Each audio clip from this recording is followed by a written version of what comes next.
All right, so I said I was going to upload a video about doing the synthesis since we didn't get to that portion in class, but I still want you to understand it. Additionally, this will help you as we continue on because the synthesis portion is something that we actually study, we get a standard on, so synthesizing solid knowledge of necessary information to generate deeper comprehension or understanding. So it's important that we don't just take all these notes, but that we bring these ideas together to understand more clearly what the notes are about. So if you don't already have it open, make sure you have your Cornell note-taking document open, and we're looking at source one. So this was the one we were working on in class together. One of the things that I want to point out is I'm making this video for all classes, but for each class, we had separate Cornell note documents. So if you notice some of the main ideas slightly differing in wording or some of the important details slightly differing in wording from what you had in your class, that's not a problem. I was using some of the language that you all said, as well as we came to new ideas within class to word things, but it's all in essence the same idea. So if there's a few words that are a little different, do not fret. It is just because I did it slightly, or we did it slightly differently in each class in the way we worded things. All right, so if you scroll down, you go past your main ideas and get to summary. So summary is a synthesis of this one source.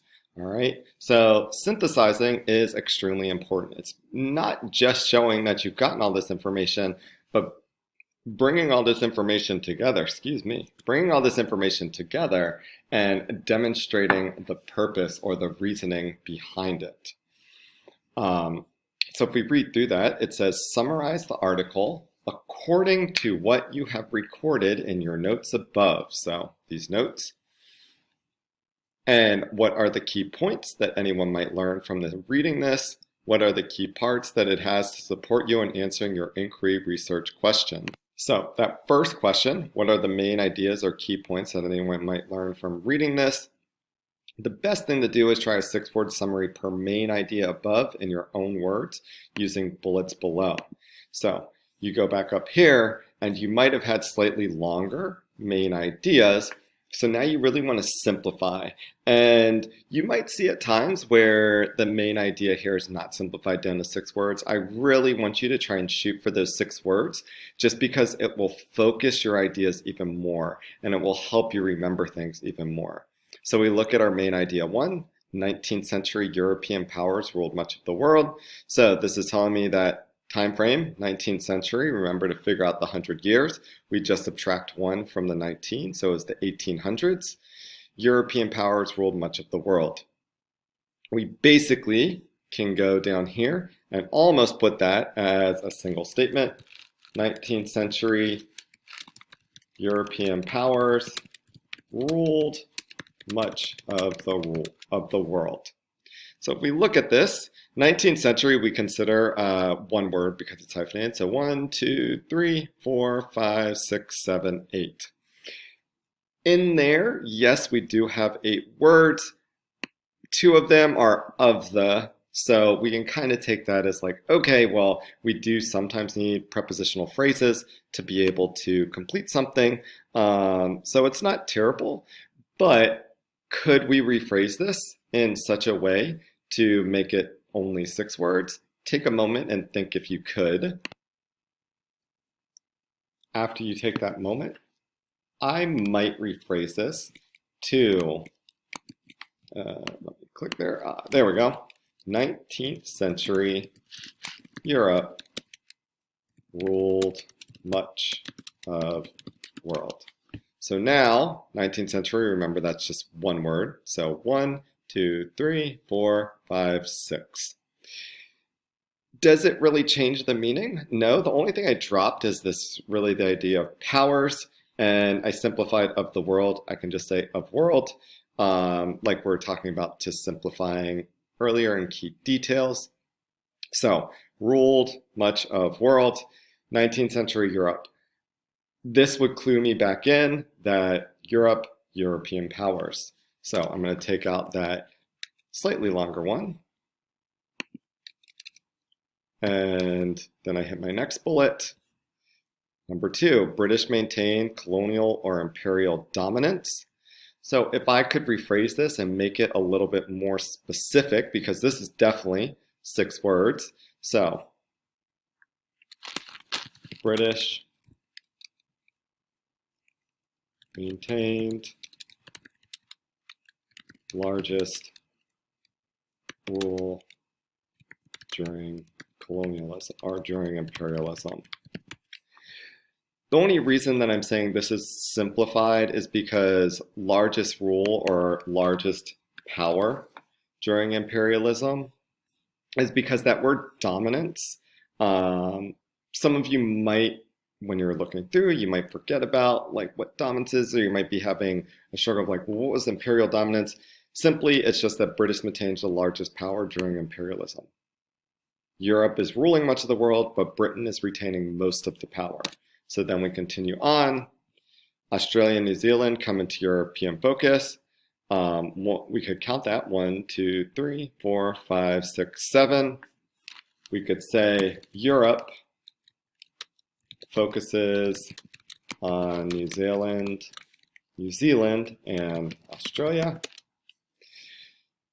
So again, just simplifying it down and making it a lot more focused into that 6-word summary. So really shooting for that 6-word summary is going to be extremely beneficial for you in the end, because you'll start realizing that when you're doing main ideas, you will force yourself to focus a little bit more directly. So what I want you to do is I want you to try to do the next 3, and I think one of the periods we actually got through the last paragraph, so you have main idea 8, so you would have 1 more, but take a moment, pause the video, and try and do those on your own. Don't just keep watching the video and wait for me to give you it. Try and do those on your own, pause the video, and then restart it and see if you're similar to what I will post up. So if you have tried, hopefully you're able to get down to 6-word summaries for each point. One of the things you're going to notice when I show you my summaries is I actually, on some of these, I combined some of the key details into my main idea to give me a better cluing of information of what I was really reading. And that is something that you can also do. I know I didn't tell you to do that initially. I just wanted you to try just using your main ideas so you were able to focus first.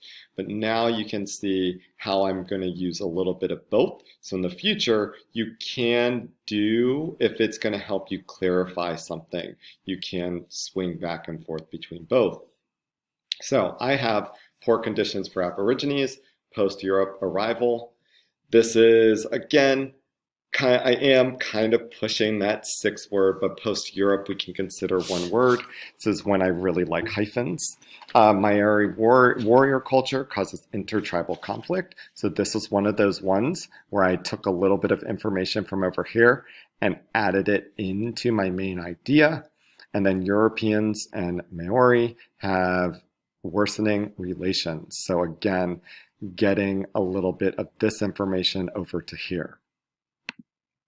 For the last part, it says, what are the key points it has that support you in answering your inquiry research questions? So we go up, and our inquiry research questions are these essential questions. And I'm going to simply just copy and paste them down there.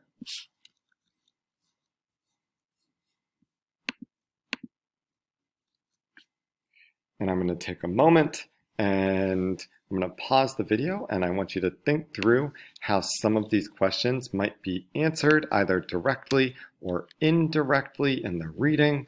So take a few moments and think through that.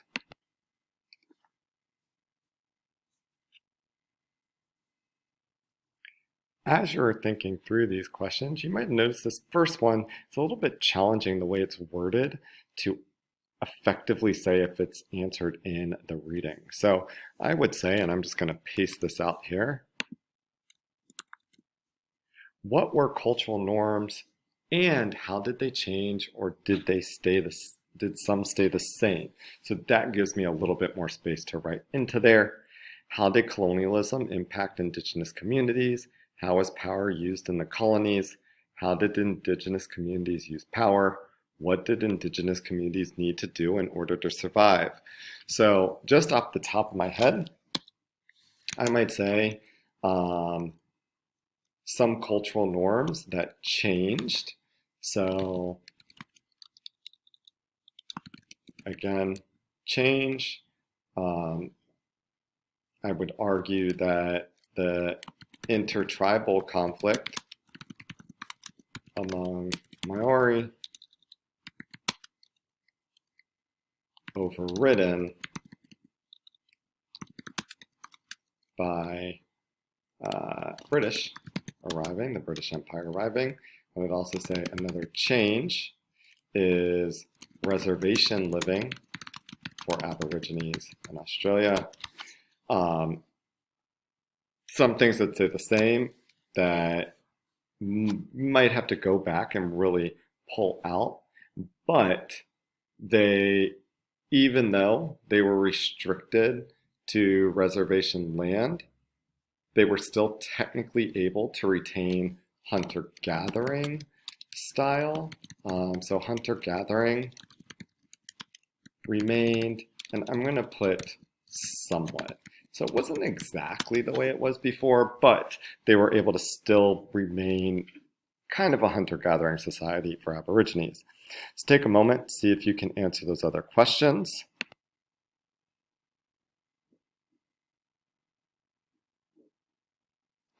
For sake of the length of the video, I did just answer some of these questions directly. So how did colonialism impact Indigenous communities? They lost land in both Australia and New Zealand. Their populations declined because they were killed or died from diseases.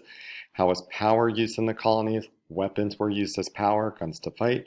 Treaty was used as power, signed to take over control. Taking land was used as power. Trade created an imbalance of power because who was benefiting from the trade? The British Empire, more so than the Aborigines or the Maori. They were outnumbered. The British ended up outnumbering the Indigenous in most situations. How did the Indigenous communities use power? How were they still able to exert some power and fight back against being taken over? Because they didn't just give in. We've talked a little about that in class. So used weapons for fighting in New Zealand, traded. We're not exactly sure what in New Zealand the Maori traded with the British, but they did trade. And we talked a little in one of the classes about wondering how, and that's a really good question, how were they able to interact? Did they have people that spoke English? Did they just use a form of like sign language to be able to demonstrate? And that could also create another thing where like when you're in that situation, who's really getting the most out of it? Like who's benefiting the most? And what Indigenous communities did need to do in order to survive? They had to move onto reservations because they've been killed. They gave up their land and their rights to govern themselves. So all of these things, this is how we answer that second part. This is really synthesizing. I take all of this information, everything that I've learned, everything that I've read, everything I've thought about, and I've simplified it down, and not simplified it to make it simpler, but simplified to make it more direct and succinct and show what I'm trying to learn. So if you followed along here and you understand how we're doing this, this is what's going to get you up to that meeting for sure, and getting really good at this and really being able to synthesize is really going to get you up to being able to answer these questions and get you up to that extending as well. So I'm going to pause the video there and make sure you have this information into your source 1